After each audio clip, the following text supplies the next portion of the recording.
Do you know how big an 8 by 8 room is? Since I wear size 10.5 shoes, I can walk a little over 9 steps in it, and I've been doing that a lot lately. You see, for the past 4 months, I've had too much free time on my hands, and since I don't have my laptop with me right now, I've been trying to find something to do. I'm either rereading in my mind the periodic table or the formulas I was working on earlier. Sometimes I lie in bed, listening to the sounds around me and trying to identify them to distract myself. I keep telling myself that everything I did was in the best interest of my daughter. I know it was, but now I wonder if I had ulterior motives for doing what I did. I'm not sure of anything else, but that's the story I'll stick to, at least until I get out of here. Good morning, Mr. Moore. How are you feeling today? My attorney, Victoria Howe, asked as I was led over to a long, shiny wooden table and my handcuffs were removed. Pretty good. I've dropped another 2 pounds. I think I'll be at my ideal weight again by Christmas. Did you know I can do 100 push-ups without stopping? Our conversation broke off. All rise. The Fifth Circuit Court is now in session. The Honorable Judge Thomas presiding, the bailiff announced to everyone in the courtroom. The judge took her seat and adjusted her reading glasses before looking in our direction. Miss Howe, are you and your client ready to proceed? Yes, Your Honor, Victoria replied. Very good, then please proceed. Victoria, or Vicky as I like to call her, attempted to present another batch of motions. The judge listened to her for what seemed like a full 10 minutes, not even letting her catch her breath. Vicky argued that since I had been granted full custody of my daughter Linda, what I was being subjected to was nothing short of cruel and inhumane punishment. Miss Howe, is your client willing to tell the court the whereabouts of his daughter and allow his ex-wife to visit her? Those are the only issues before us today. The court is not challenging his right to custody. However, his ex-wife's rights to visit his daughter are not being honored, and have not been honored for the past 7 months. A condition of his release, as previously stated, is that he must provide the court with information about his daughter's whereabouts.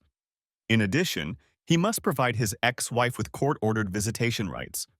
It goes on to say that his ex-wife is willing to consider court-supervised visitation if she is allowed to see her daughter again. I looked at Victoria and shook my head. Your Honor, Mr. Moore refuses to give his daughter's whereabouts at this time. In addition, we would like to file a motion to grant him access to a laptop computer so he can keep up to date on the current affairs of his company. Contempt, disgust, no, more like anger flashed across the judge's face. It was as if she were saying to herself, "How dare you disobey my order?" Motion denied, Judge Vicky said loudly. Mr. Stephen Moore will be remanded to the custody of the county jail until he reports the whereabouts of his daughter Linda Moore. The judge then banged her gavel and said, "Next case." No sooner had the bailiff approached to return me to my cell than Vicky whispered, "She's got a crush on you, you know that, don't you? She's going to keep you locked up until you tell her where Linda is." I could see that Vicky, like the judge, was becoming more and more frustrated with me. "Vicky, just do whatever it takes to get me out of here. I don't care what or how." "Steve, tell them." "I can't do that, and you know why. Just go back to your office and do what I'm paying you a lot of money to do. Also, have Carl stop by tomorrow and let me know how things are going at my company," I said, looking at a scowling Vicky.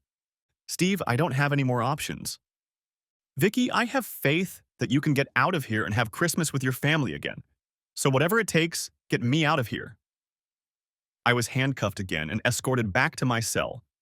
That's how the last 3 sessions of the trial went. Vicky was right. The judge was partial to me. She had a reputation for being a hard-ass. She wouldn't let anyone joke with her in the courtroom, no matter how much money they had. And I had a lot. The next day, Carl stopped by to see me and tell me how my company was doing without me. "Carl, I wish you would smile once in a while. It would lift my spirits," I said with a smirk. "Steve, how can I smile when a bunch of business isn't getting done because you're rotting in this place? Tell them everything they want to know and we can get back to running your company." I stared at him. "Okay, I tried. Let's cut to the chase." He spent the next hour telling me how things were going. I trusted this guy with my life and he never disappointed me. We were still making money, but the negative publicity in the newspapers was getting in the way of our new business. "Carl, these idiots do it to look good in the eyes of the media and their shareholders. You and I both know they can't get our products anywhere else in the state, so eventually they'll have to deal with me. However, there are 2 companies that I want to make pay dearly when they come back. They lied to me in the press and are going to pay tenfold for every word printed. By the way, how is our other project coming along? I asked, knowing full well that my conversations are always recorded. It's progressing, but slowly and expensively. Carl, I said, looking him straight in the eye, I don't care how much money or people you throw at it. I want it done, and done quickly. Do you understand? Yes, boss. I just wanted you to be aware of the expense. I believe my company will be in good shape when I leave. And don't worry, you will be rewarded. One more note, find another group of lawyers to help Victoria Howe. The judge seems to have a personal vendetta against me. Try to get her removed from my case. You know that if that doesn't work, you'll only make her even angrier, don't you? And what are you saying? What's she gonna do, throw me in jail? I snorted. Also, check out her bio. There should be something in there we can use, I told him, standing up as our hour was up. Take care of my baby, okay? I turned and walked back to my cell. That night, I counted the cracks in the ceiling, and after counting them 5 times, I came to another one. 21. I'll have to complain to the judge about my apartment, I joked to myself as I settled back on the bed. Divorce was unpleasant, if only because I thought it would never happen to us. Thank goodness my father had talked me into drawing up an ironclad prenup, or it could have been a lot worse. I was just starting to settle into the industry and my eyes were blinded by my love for Sheila. At the time, I didn't see any need for it. Heck, we were going to love each other forever. But it seems like forever only lasts 8.5 years. Luckily, she agreed to sign it. She probably thought eternity was forever too, although it wasn't. Like I said, I'm rich, but most of all, I'm smart and maybe a little arrogant. I probably could have stayed out of school altogether, but my mom said I needed to get a proper upbringing. That included going to school, although I was bored most of the time. However, she did allow me to take college courses online as long as it didn't interfere with my regular life. I graduated from college and earned my bachelor's degree when I was a senior in high school. My mom also made sure I went on dates at least twice a month. Most of the girls I dated were dumb as rocks compared to me, and I easily grew tired of their silly teenage looks and games. At 5 feet 10 inches tall and 165 pounds, I wasn't a jock and had the physique to prove it. But I didn't wear safety glasses or use pocket protection. I was pretty average looking. You know, girls would say to each other about guys like me, well, he's got a great personality. My parents weren't rich, and I drove their used car. I guess you could joke that I was a good catch for a prom queen. Yeah, sure. Mom, I really don't want to go tonight, I told her over and over as she drove me to one social event after another. Honey, do this for me, okay? Find a pretty girl, talk to her, and even ask her to dance. Young man, you may be smart, but you also need to know how to interact with other people. Social manners can't be learned from a book. You have to live them through experience, she always reminded me with a smile on her face. Now go and have a good time. My mom never took no for an answer. She was going to make a social butterfly out of me, one way or another. And me? I'd rather blend in with my surroundings and live my own life, as inconspicuous as possible. However, that wasn't so easy after someone gave me the nickname Brain, and it stuck with me. Kids can be so cruel sometimes. Graduating from high school set me free. I got a full scholarship to our state university, and after that, I could do whatever I wanted. I had a double major in chemistry and biology, as well as math. In college, I got a grant to research food enzymes, and that's how I met Sheila. She was studying to be a lab technician. 5 feet tall, with light brown wavy hair, brilliant blue eyes, and a beautiful body. She was both smart and beautiful in her own way. I may have been the consummate academic, but I could also appreciate a beautiful girl when I saw one. I spent most of my time in the lab, and when she came to class, I was always by her side. Every once in a while, she would get stuck on some assignment and ask me a question or two. I was always happy to help her. What started out as a question turned into full-blown discussions about what I was working on. Although Sheila understood what I was trying to do, the principles of how I was doing it usually eluded her. When I would take her out to dinner, we would share a pizza and a pitcher of soda, and I would begin to like her much more than my lab partner. Alas, much to my dismay, she told me that studying came first for her and that while we could date, she wasn't looking for a relationship right now. So we remained just good friends and met occasionally when she allowed. A double doctorate in chemistry and biology and a master's degree in business rounded out my short-lived college years. I had learned all I could and was now applying for government research grants on my own. With their help, I got to and set up store in a small building. I took out loans, and my parents even mortgaged their house to help me finance a new lab and equipment. When I started working 14 to 16 hours a day, my mom quit her job to help me with the endless government paperwork. This allowed me to focus solely on my work. When I made my first breakthrough, it was especially wonderful because the grants were over, and the results and future profits belonged solely to me. When I made my second and third breakthroughs, my father quit his job and took over running my business. Life was stressful, but good. One thing I never realized was that when you want to hire a good person, you don't have to look for them. You just have to give them a reason, and they'll find you on their own. I felt I needed two first-rate people to help me in my work. I looked for the best in the field. I wasn't making a lot of money, but with the right people, I felt I could become one in a couple years, especially after I found out that my 4 patents would probably be approved next year. I interviewed probably 20 people who thought they were good, but by the time I was done with them, they left with their tails tucked. Katie was recommended to me by an old high school friend of mine. She was very shy and almost never made eye contact with me, but she was very bright. Katie, tell me about yourself. What is your home life like? I asked. She looked at me and said she lives with her parents and younger brother. She doesn't have a boyfriend, which didn't surprise me, but she needs a job now that she's out of high school. Her grades were excellent, and even though I couldn't pay a hell of a lot, I offered her a job. Katie, I can offer you $2,000 a month to start. You will be paid a salary, not an hourly wage. I expect you to do your job because I won't have time to babysit you. If you do what I ask, you will grow with the company, and so will your paycheck. Mr. Moore, will there be a certain dress code here? She asked, blushing slightly. Kathy, I don't care. The important thing is that you do your job. My answer made her blush even more. She agreed, and I needed another employee. Carl worked for a large pharmaceutical company. He was making a huge salary, but because of office politics, he was denied a promotion. He wasn't just angry. He was what I was looking for, but we disagreed strongly about how much I could afford to pay him and how much he thought he was worth on his own. When he got an offer from another company, we met again. He threw the offer on my desk to show me he wasn't fooling me about the amount. Carl, if I were you, I'd take that offer and run with it. However, in 3 years' time, when I am doing well and this sum will seem like a trifle, I hope you will feel the same way, I said, holding out the papers to him. But if you accept my last offer, I'll give you 1% of the stock in my company next year, and every year after that up to 5%. So you can take the money that's on the table now, or work hard and have a real future. The choice is yours. It took 2 days, but he accepted my offer and I was ready. We were growing fast and I needed extra help both in the lab and in the office. One day, on my way to get lunch for everyone at the nearest subway, I ran into Sheila. She was standing in line, about 4 people ahead of me.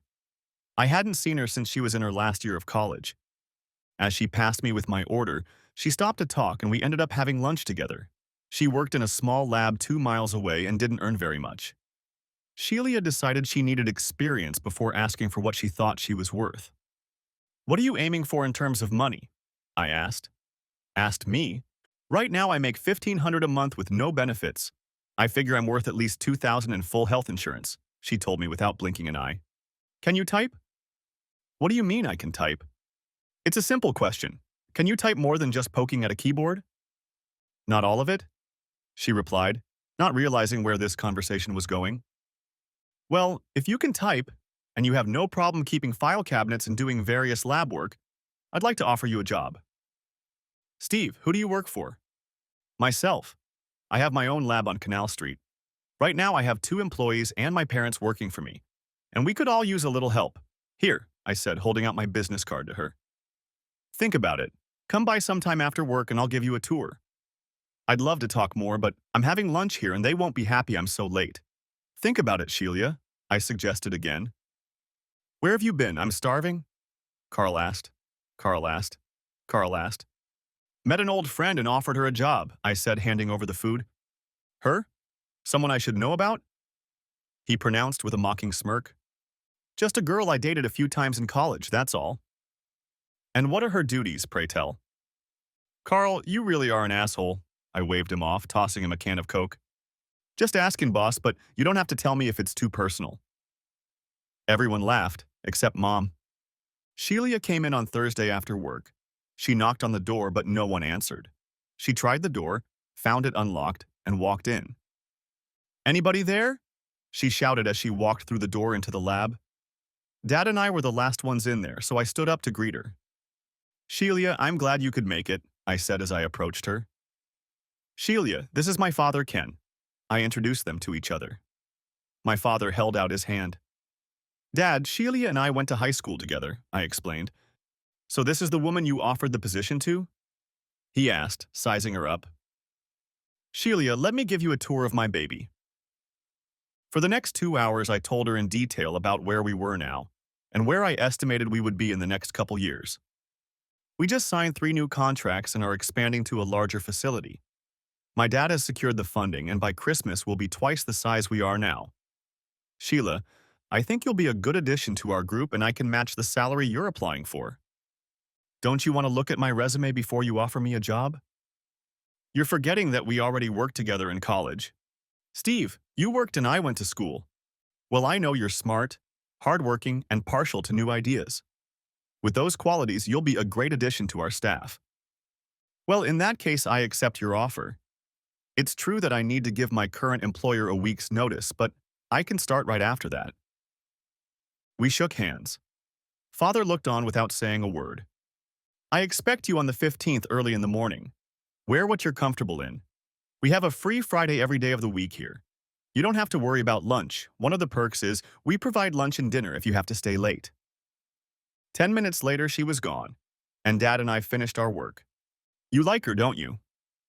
Dad, she's just a girl I've dated a couple times, that's all. Steve, remember you're talking to me, he replied without a shadow of a smile. We have a rough 6 months ahead of us, and I need you to keep your head down until we move in and get settled. Dad, you worry too much. Son, that's my job.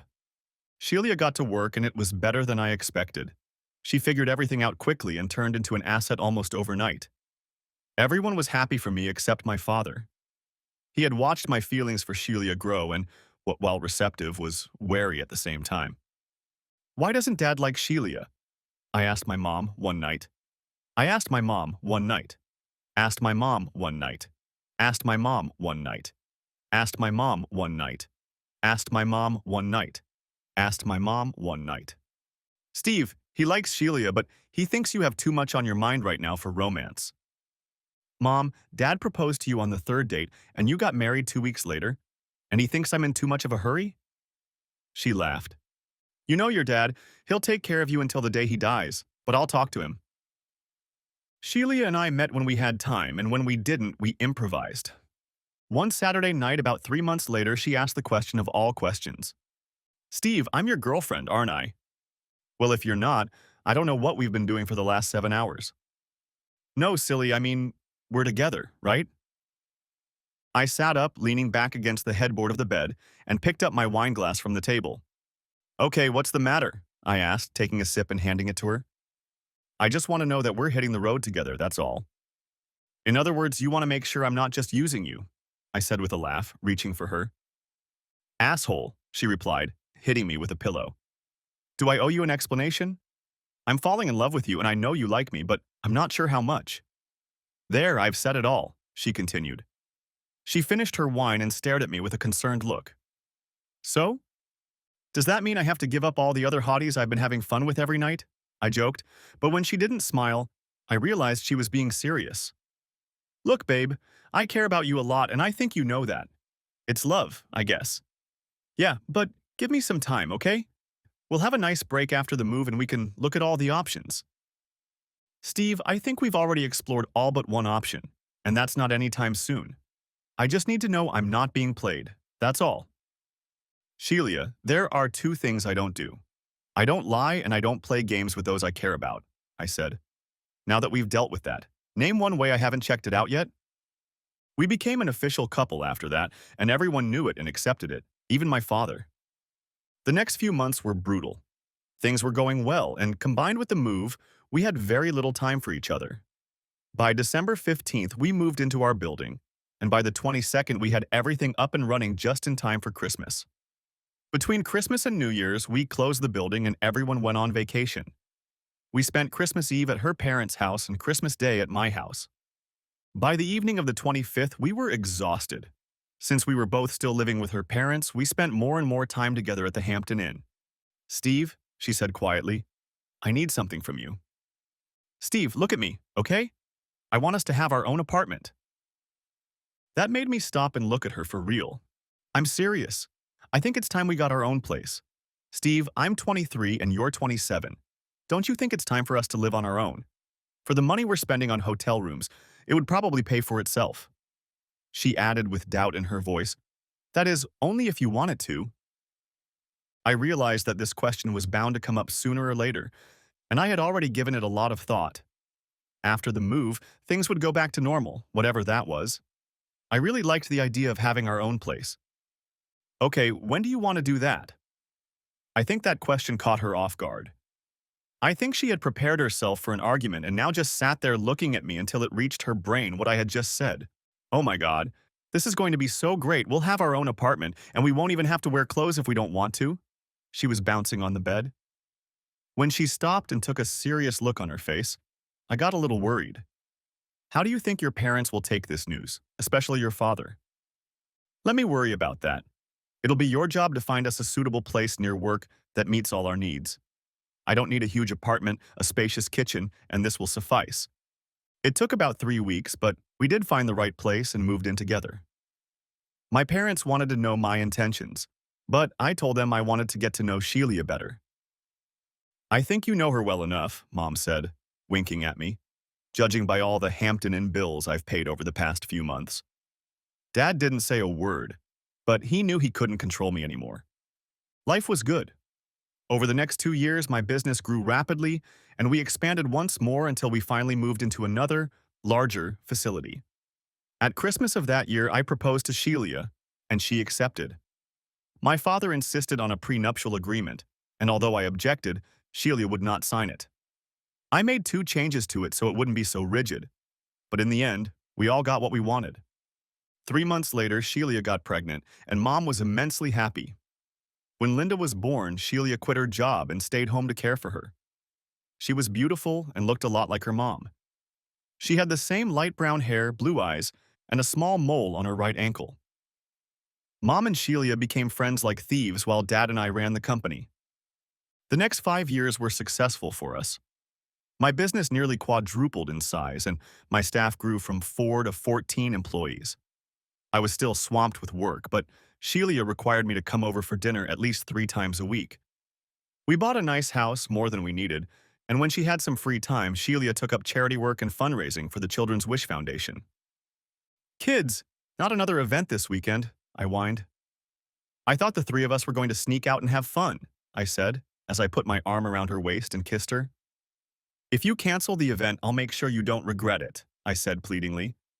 Honey, you know that Saturday's auction is very important to me and it's for a good cause, she replied, kissing me. These kids can't escape for the weekend, but if we raise enough money, we can at least make some of them smile. She had a good heart, and although I didn't like it, she was right. So, Saturday night, we all went. I told my parents that if I had to go, they should go too. They didn't care, except Dad said he wouldn't dance no matter what Mom said. The evening was quite enjoyable until I met Ken and his wife Connie. He was organizing the event with Sheila, and I already knew that he owned a successful aircraft parts company just outside of town. Their biggest customer was the U.S. government, and with 2 wars under their belt, things were going well. Steve, this is Ken and Connie Collins, my wife introduced us. Ken has been a tremendous help in acquiring the items we will be auctioning off today. It's nothing special. I just visited a few places and shamed them into giving twice as much as they had planned and got the rest of us to donate money to the cause. Ken, don't be so modest. Because of what you did, we'll be able to send over 100 kids to various camps this summer. You should be proud of yourself. Well, if it hadn't been for Connie, I never would have been able to do it. She ran the company while I traveled around the country raising funds. Looking at his wife and smiling, he said, I don't know what I would have done without her. The smile with which she answered him was pleasant but forced. It was the fake smile one gives a man when they are angry and don't want him to know it. Ken, I see a few people over there I want you to meet. Maybe you can talk them into giving a few extra dollars. It was nice meeting you two, Connie said as she pulled away from her husband. The only thing I knew about him was that he had money and let everyone know it. I think pompous and arrogant would be good words to describe Ken, but I knew Connie very well. She came from the old state and was tough as nails. She was an excellent negotiator and a worthy adversary for her competitors. She was more than qualified to run the business while her husband did the fundraising and entertaining, but she didn't seem too happy about it. Now that's someone I wouldn't want to cross paths with, I thought to myself. The dinner was delicious, and the speeches, as usual, long. Everyone was thanked for their help, especially Ken and Sheila. After dinner, the music came on and my father cringed. My mom talked him into dancing, and I took great pleasure in enclosing my favorite wife in a hug. I wasn't upset when Ken asked Sheila to dance. Although there was nothing funny on the dance floor, I was embarrassed by the way he hugged her, talked to her, and laughed with her as they moved to the music. That was Ken's only dance with my wife that night. When the auction started, everyone got involved, selling this or that item for twice the price, knowing it would go to a good cause. When it came to the big lots, the bids didn't come in as freely. We all knew money was tight everywhere. I bought 2 medium-priced lots, and that was all I was going to do until Sheila asked if I would auction off a weekend trip to wine country.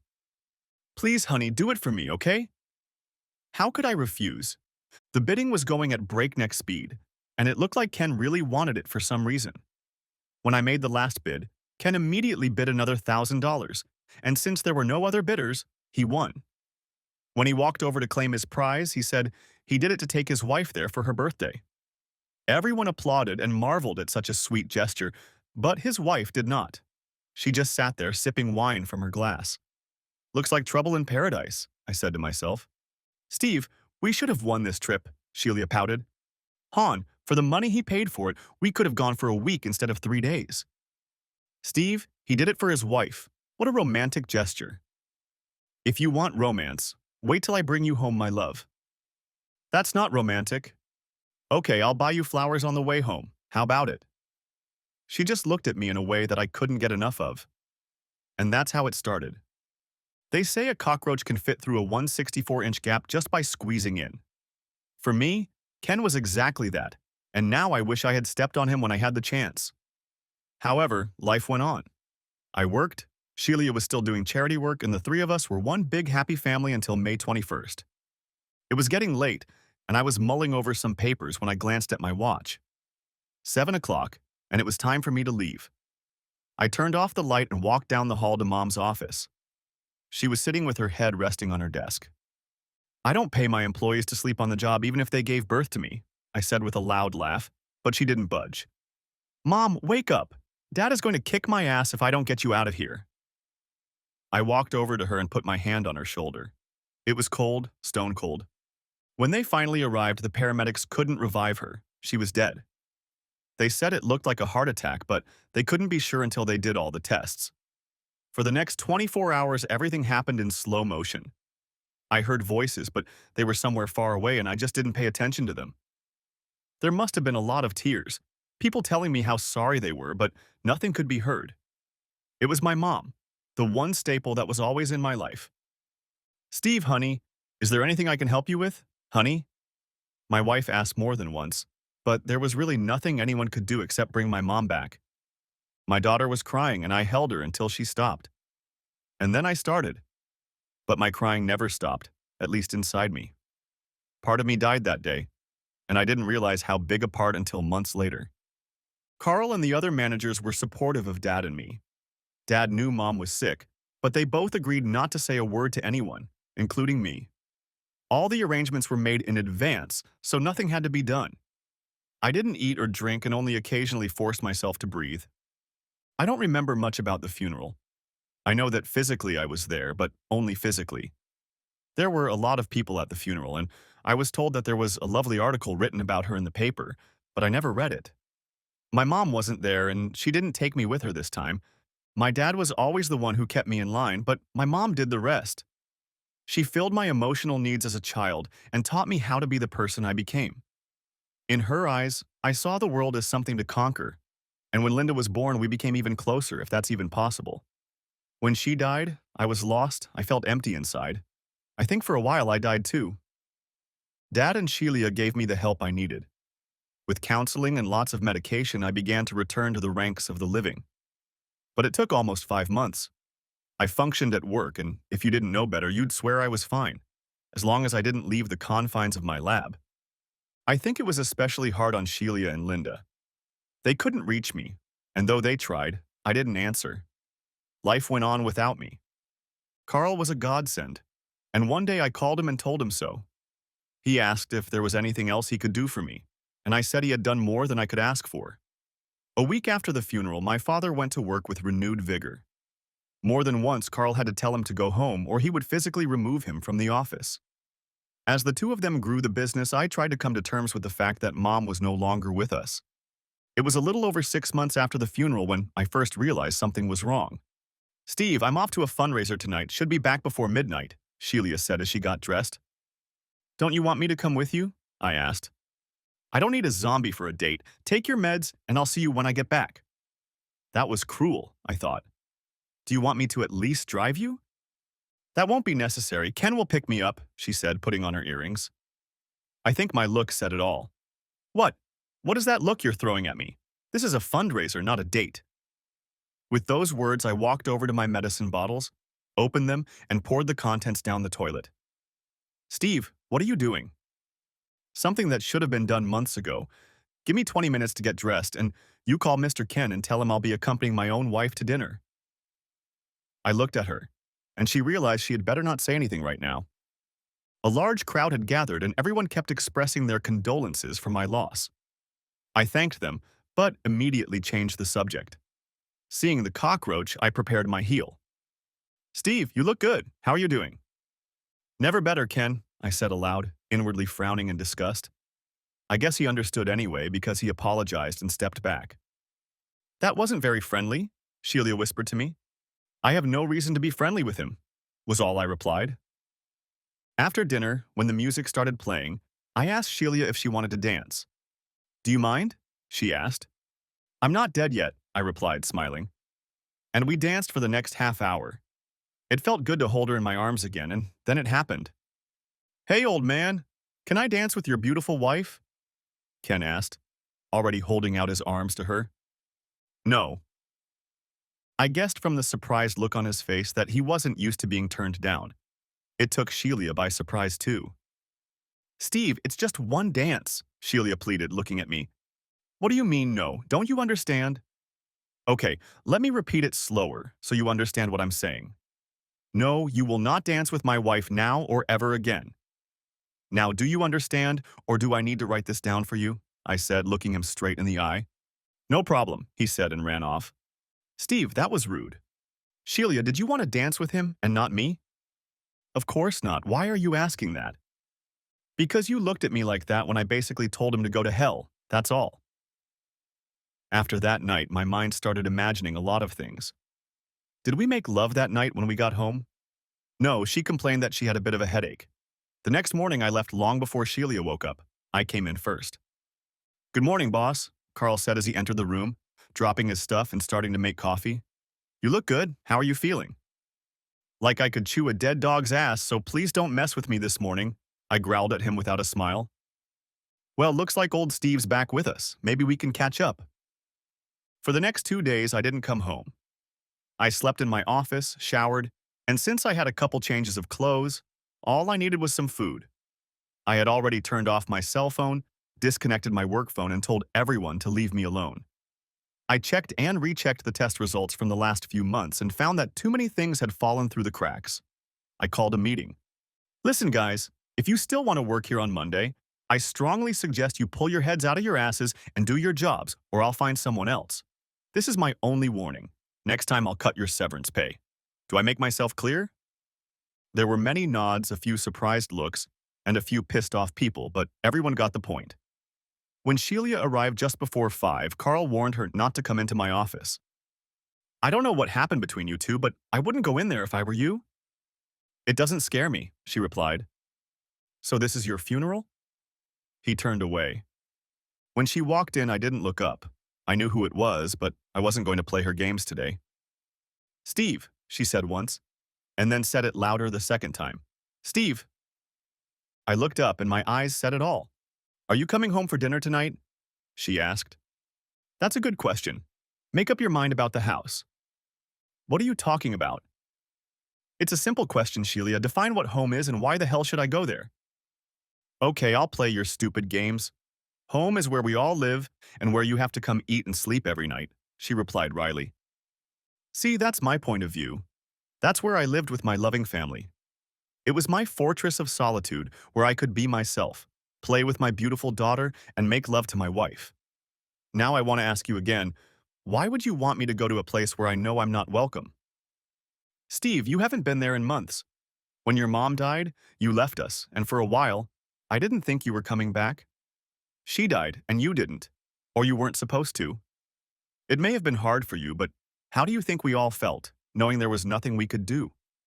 I don't know how often I reached for you in bed, hoping that just once you would take me in your arms. I wanted so badly to make things better for you, to chase away all your demons, but you never let me in. I tried, God knows I tried, but I finally gave up and decided to wait for you to come back or die. One of the two had to happen eventually. So when did you and your buddy Ken start dating? We're not a couple, he's a good friend.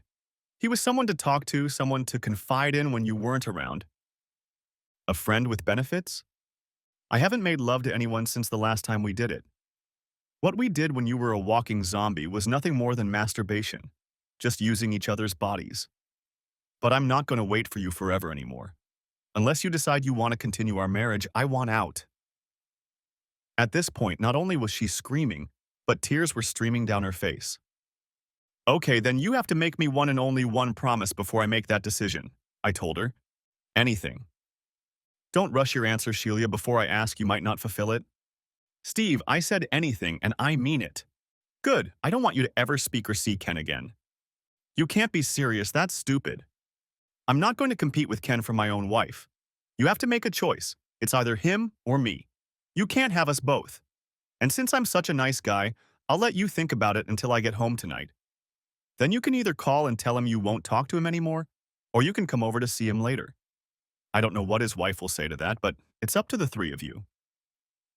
She looked at me, said something under her breath, and left, slamming the door. Well, at least I'll know if I have a wife in about 2 hours, I said sadly to myself as I sat back down at my desk. For the next 2 hours, I did nothing, just sat there, oblivious to everything around me. The drive home was short, too short, and when I pulled up to the dark house, at least I had an answer. With slumped shoulders, I walked to the door, wondering what she'd written in her note and if she'd even bothered to leave it at all. I unlocked the door, walked in, and threw my laptop on the couch. I felt like my mother had died anew, and I was falling headfirst into that dark cave again. Never again, I told myself. My house had never been so empty, I thought. Life was good again. The next day, with a smile on my face, I brought everyone breakfast and slipped into my office. I spent the next half hour staring out the window. I was living my life again. After my mother died, my father tried to live in the factory, but eventually I made him take a vacation. I sent him on a 2-week cruise and he came back with a smile on his face and jumping up and down, I guess he was lucky. When he went to halftime, I was a little worried, but when he contacted me 3 months later, I was more than happy for him. Dad had put in his best work and deserved a long retirement. He still helped me with advice when needed, but Carl took his place and worked just as hard as Dad did. I, on the other hand, worked hard but made sure I didn't overdo it. Shortly before our 8-year anniversary, there was an accident in the lab and one of our new employees was hurt. He wasn't hurt very badly, but enough that OSHA jumped on him with both feet. By the time they were done, I felt like I'd been subjected to a full body search by a nurse with freaking big hands. In all this shit, I somehow missed our anniversary, and when I remembered, the damage had already been done. Sheila had planned for the two of us to go away, but because of the OSHA inspection, I just couldn't leave at that time. You love this business more than you love me. I'll never be able to compete with this damn lab, she yelled at me. Honey, we can go wherever you want to go once they leave, which should be very soon. But she didn't want to hear it. We were still close, but at the same time there was a lingering feeling that all was not well between us. We seemed like a happy couple, but something was wrong, and I couldn't figure out what it was. In the last couple years, Sheila was no longer as active as she used to be, working with the Children's Wish Foundation. However, after her accident in the lab, she became active again. We had talked about giving our daughter a sibling, but now she has rejected the idea. We're not getting any younger, and if we're going to do it, we should think about it as soon as possible, I told her. Steve, I'm not sure I want to go through all that again at my age. Linda is at the age now where she gets everything easy, and I like my freedom. Let's think about it for a couple months, okay? No problem. I love you and Linda enough that I don't need another if that's what you want. And then, 3 months later, she said it would just be the three of us. Did that worry me? Not really. I had everything I wanted. How that cockroach crept back into our lives, I'll never know, but it did. Ken and his wife separated, and she got about 45% of his business. He wanted her to get stock in the company, but she wanted cash, and he ended up going into debt to pay her off. Her son wanted to live with his father, and their daughter went with Connie. There were rumors that Ken was playing dumb. Instead of getting a divorce since there was no prenup, they just split everything up and went their separate ways. It couldn't have happened to a nicer man. When we saw him at one of the dinners, Sheila just looked at me. Steve, we're going to run into him from time to time. It's inevitable, she said to me as she watched him walk in our direction. Good evening, guys. I haven't seen you in a while. To Sheila's credit, I was already more than pleasant to look at. Good evening, Ken, I said, extending my hand. You're looking good. I'm sorry to hear about you and your blunders. I pretended to care. In fact, inside I was gloating. You know, sometimes things work out and sometimes they don't, but life goes on. I heard you had a little mishap in your lab. I hope no one was badly hurt. It was a rookie mistake. It took a long time to prove it to OSHA. They still nailed me hard, but as they say, life goes on. Well, I gotta go. I see 2 new pigeons that haven't sacrificed yet today. Take care and hopefully I'll see you again, he said with a wide grin and left. In your dreams, I thought to myself. See, that wasn't so hard. For the sake of the kids, we can stay friends. She was right about the kids, but not Ken. I still didn't trust that son of a bitch, and I never would. I suddenly felt like we ran into him everywhere we went. It struck me that he had never been with another woman. He still looked good, and he had more than enough money to satisfy any woman he wanted. It didn't bother me, it was just an observation. Okay, I let my guard down. I guess Sheila, bumping into Ken here and there, thought that what I'd asked her to promise years ago was now null and void. But that wasn't the case for me. In '64, the gulf became even greater. I never knew about the luncheons or the fundraising visits to other companies until an executive at another company I knew in the tri-state area mentioned in passing that my wife and Ken had asked him for a donation 2 weeks ago. I assume it's for a good cause and your wife knows how to sell it. You should put her back on your payroll. However, that guy she was with, if it was just him, I'd probably still donate, but not as much as I do now. Between you and me, I wouldn't trust him one bit. But I guess that's just me. I don't trust almost anyone unless they're like your wife. He laughed, and I didn't.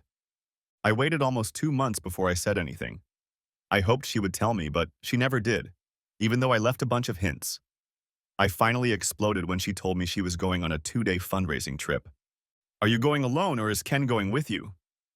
Sheila looked like I'd punched her in the gut with my fist. She was on a roll and she knew it. Yeah, he's probably going with me and Gary. I think you know we've been raising money together for a while now, she said, sipping water from her glass and waiting for what she knew was about to happen. I thought we had a deal. Yeah, but back then you were jealous of everyone who wore pants.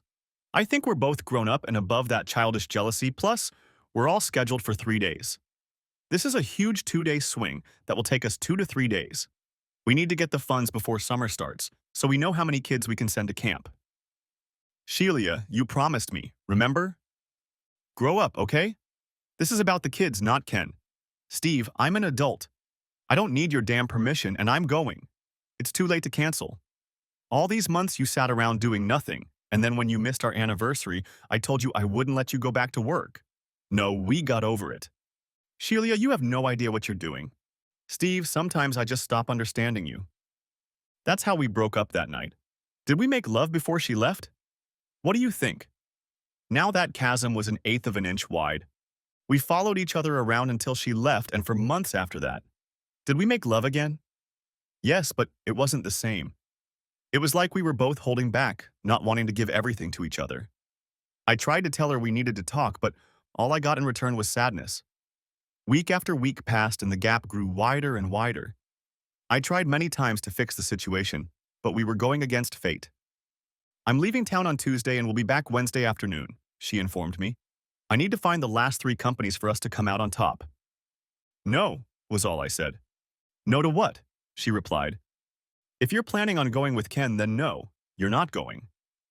Steve, we've been through all this before. Last time I told you the reasons why.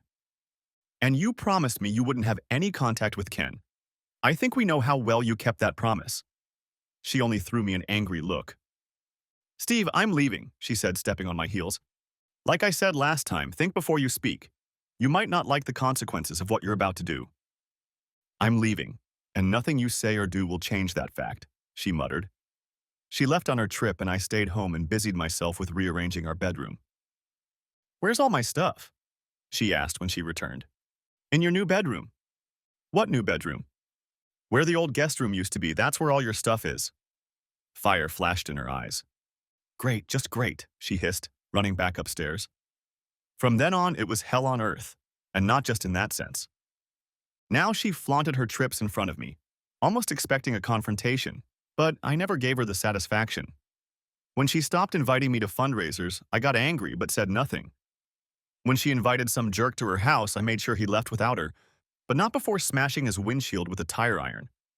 The situation was getting worse, so I asked him to follow her. I was waiting for her when she got home on Saturday just after midnight. I grabbed my drink and sat in the dark. I replayed everything I was going to say 100 times or more in my head. But when she walked through the door, I forgot all about it. Sheila. Steve, is that you? We need to talk. We can talk in the morning. I'm tired, and all I want to do is go to bed. Now or never, that's up to you, I told her. Okay, you decide for yourself what you want to say. She sighed vindictively, putting her hands on her hips. Is it officially over now? Steve, what the hell are you talking about? What's over? Our marriage. Steve, what do you want? I want my wife back, but I don't think that's going to happen, do you? We haven't been husband and wife for months. And I think I've been replaced. She said nothing. Well, I had to try again anyway. Steve, I stopped her before she could say anything else. There are pictures of your last fundraiser with Ken hanging on the counter. I half expected it to hang like some Greek god, and I'm a little disappointed. I saw her eyes redden. Here's how it's all going to go down. Tomorrow, you will be taken to the house and you will have 48 hours to leave the premises. In addition, by court order, you will be forbidden to come within 100 feet of this or any other house that belongs to me. You will be able to see Linda whenever you want, but only in this house. Ken was obviously more important to you than your own family. Finally, it began to dawn on her. Then she began to cry. I'm so sorry, it just happened and I don't remember much of it. Sheila, it doesn't work like that. He planned the whole thing and you were stupid enough to fall for his heartwarming stories. Or he was comforting you because I wouldn't let you see him. Maybe I wasn't so stupid after all. You can't take Linda away from me, Steve. I already have. Get yourself a good lawyer because you're going to need one. By the way, along with the divorce papers, I'll send you a copy of our prenup. It will be good for both you and your lawyer to read. With those words, I left for the last time. I didn't feel like doing what I was about to do, but she left me no other choice. Ken paid for Sheila's lawyer. It didn't do her much good. I thanked my father for every day I spent in court. No matter how hard they tried, this agreement was impossible to break. My team, yes, I said team, of lawyers had gotten me full custody because I could provide for Linda, and Sheila would have to go back to work to make ends meet. She received a lump sum of $50,000, a paid-for BMW, all her clothes and jewelry except those that belonged to my mother, and finally, liberal visitation privileges. We agreed on 2 times a week and every weekend. I knew she would eventually move in with Ken because her parents had practically disowned her, but for my daughter's sake, I decided I would act on the high ground. It all happened quickly. In a little over 3 months, our divorce was finalized, and I was free of both of them. Whenever I saw them at an event or on the street, Ken would tell me, I stole your wife, and Sheila would always avert her eyes. Like I said, I tried to keep a low profile until something became clear. Daddy, I don't want to sleep over at Mommy's anymore, Linda told me one Friday night. Linda, honey, your safety means more to me than any trouble your mom could get me into. I love you. Now go upstairs and let me deal with your mom. Okay, I was wrong. Sheila called me every name possible when I told her I wouldn't let Linda go with her. My dad had always helped me in the past, but now I was asking him for something that was going to get me in a lot of trouble, and yet I had no one else I could trust. Dad, I need you to take Linda with you and leave the country tomorrow. If I lose this case, I'll be forced to leave Sheila overnight with Linda. Daddy, I don't want to put Linda in danger. Here's her passport, birth certificate, and 5 cashier's checks for $100,000 each. That's enough money for you to live on until things settle down. I don't want to know where you'll end up, but it better be someplace away from the road, if you know what I mean. Let me know sometime in 6 months. And if you don't hear back, wait another 6 months. Steve, I'm meeting someone right now, and if you don't mind, I'd like to take her with me. You old dog, I said, smiling. Take whoever you want, but it has to be tomorrow morning. I don't have time. On Thursday, I kissed my daughter goodbye. I didn't know how long it would be before I saw her again, but I knew it wouldn't be long. She cried and apologized, and I told her she had nothing to apologize for. I kissed and hugged her again, and she left, bringing only a small pink backpack with her clothes and a stuffed bunny. I didn't sleep that night, and in the morning I was back in court. Mr. Moore, the court orders that your visitation rights with your ex-wife be restored, effective today. You will deliver Linda to her mother today or be held in contempt of court. Do you understand? Yes, Your Honor, I understand, was all I told her. As I left the court, I walked over to Carl and told him what was likely to happen. It will be up to you to keep my baby running smoothly. Do whatever you need to do. Here's my power of attorney, so you can legally sign my name to anything you need. I don't know how long it will take, but I have faith in your ability to do the right thing.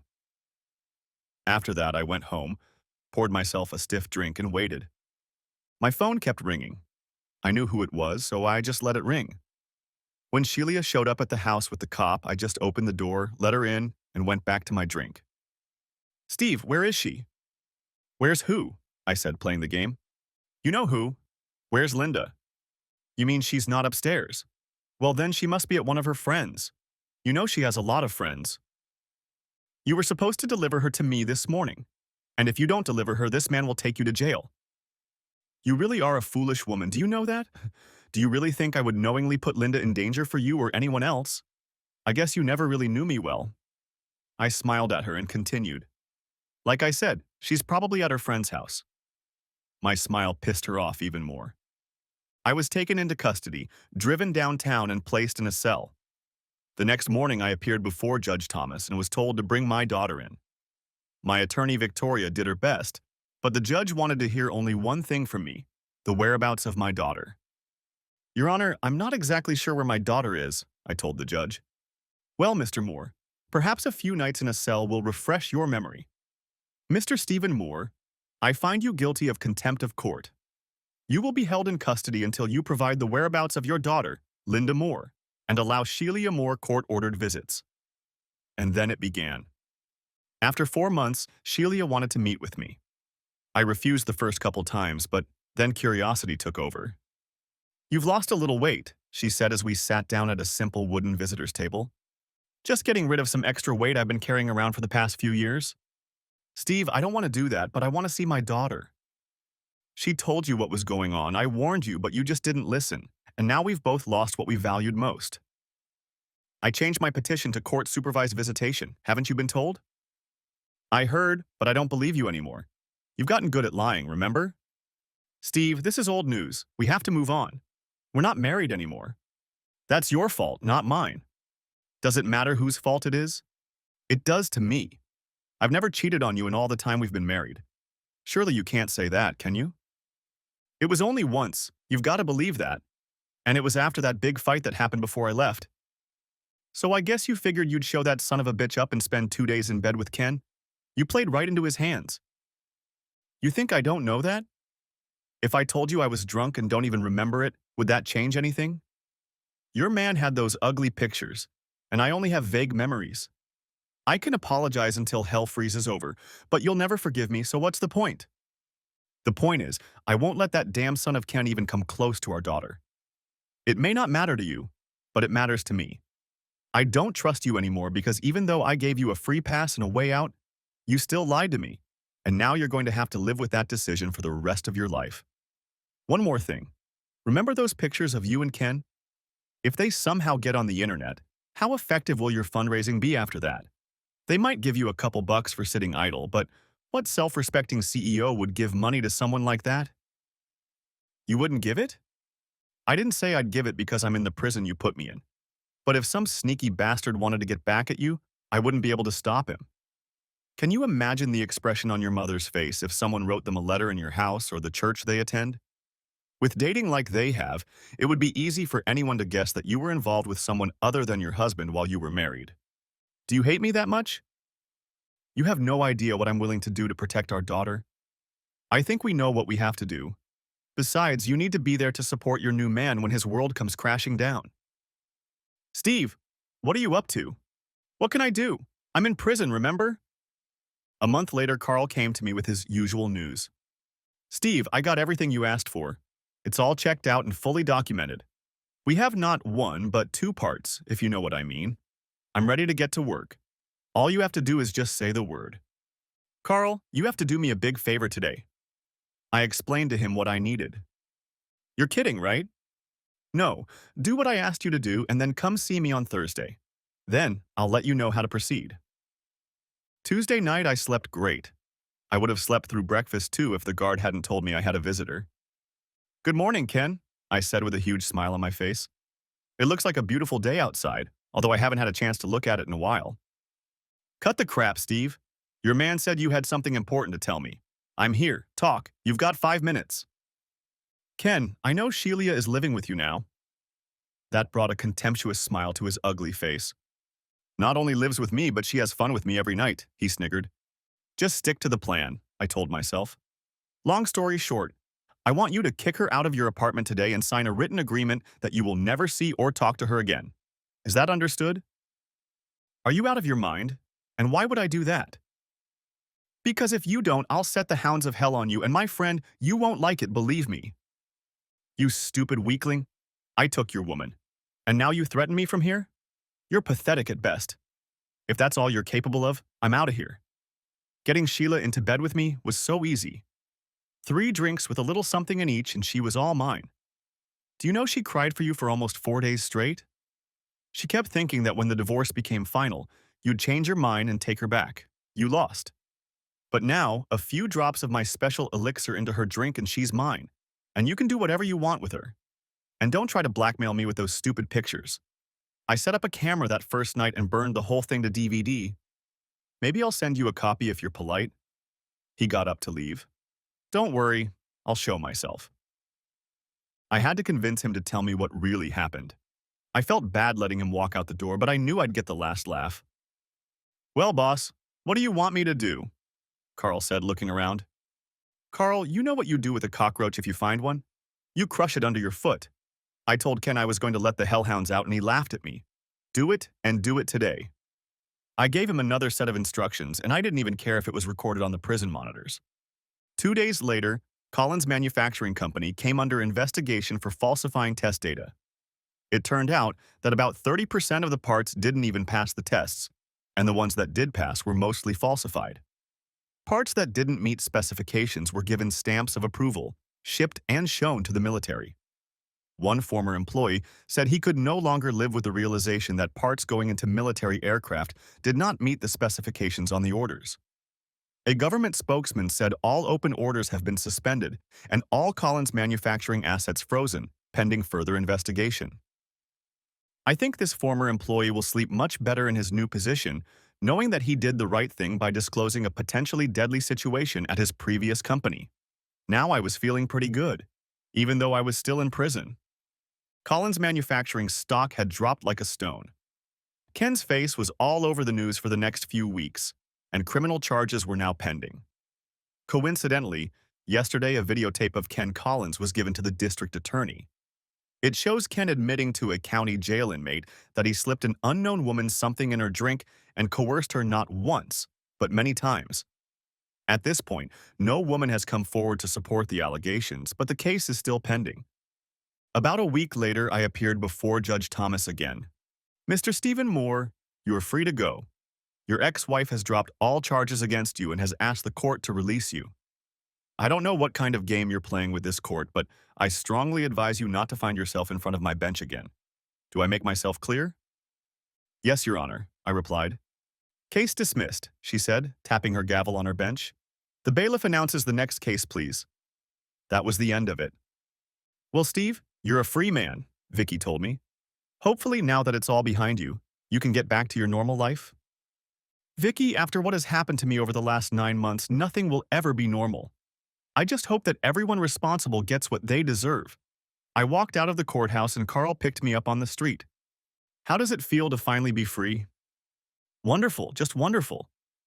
I've done everything you asked, and your father's flight will arrive at 10 o'clock tonight. It will be cleared through customs, so no one will know Linda is back in the country. That won't be necessary anymore.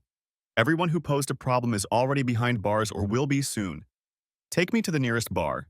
I need a cold beer and I'm not going to wait until I get home. Carl and I headed to the first bar we could find. After Miller Lite and Corona, we walked into Longhorn Steakhouse and I had a proper meal for the first time in almost 6 months. You look better than anyone I've ever seen, boss. You've lost weight, and you don't have that little bulge around your middle anymore. Do 200 squats and 100 push-ups twice a day, and you'll lose weight too. I guess Burger King for lunch every day from now on is canceled. I laughed and ate the last bite of steak. You know, Sheila has been staying at our house for the last couple weeks. When I told her about Ken and his son, she freaked out. I had to get someone to babysit her for the first 2 days until she calmed down. She's still not herself. She wants to know if you're going to talk to her. I said you'd see her tonight. I guess I forgot to tell her that Linda and your father are coming over tonight. For the past few months, I had been thinking about her and Linda almost every waking hour. I knew I would have to deal with this problem sooner or later, but I had other concerns. My daughter was coming home. Linda saw me and rushed into my arms, nearly breaking my neck so tightly she hugged me. Daddy, I missed you so much. Do I have to leave again? She said, with a more than concerned look on her face. Never again, sweetie. Never again. Let's go home. My father walked over with a tall, blonde-haired man and stood behind us. He shook my hand and then hugged me. You look a little thinner. I guess prison agreed with you, he said with that damn smile of his. Steve, this is Grace. She held out her hand to me. I took it and said it was nice to meet you, but I guess we should get going. All the way home, my dad told me about where they were and how he moved every few weeks to make them harder to find. When this is over, I'd like to go back with Grace and see the places we found, he said, looking at her. My father was in love. Carl dropped us off at my house, and I told Linda that her mom was waiting for her inside. She ran into the house. I slowly walked into the house with my dad and Grace. When I walked through the door, I saw Linda and Sheila crying and hugging each other. Sheila looked at me and mumbled, "Thank you." I just nodded and went upstairs. For 2 hours, everyone told me the news, but finally I saw everyone's eyes start to glaze over.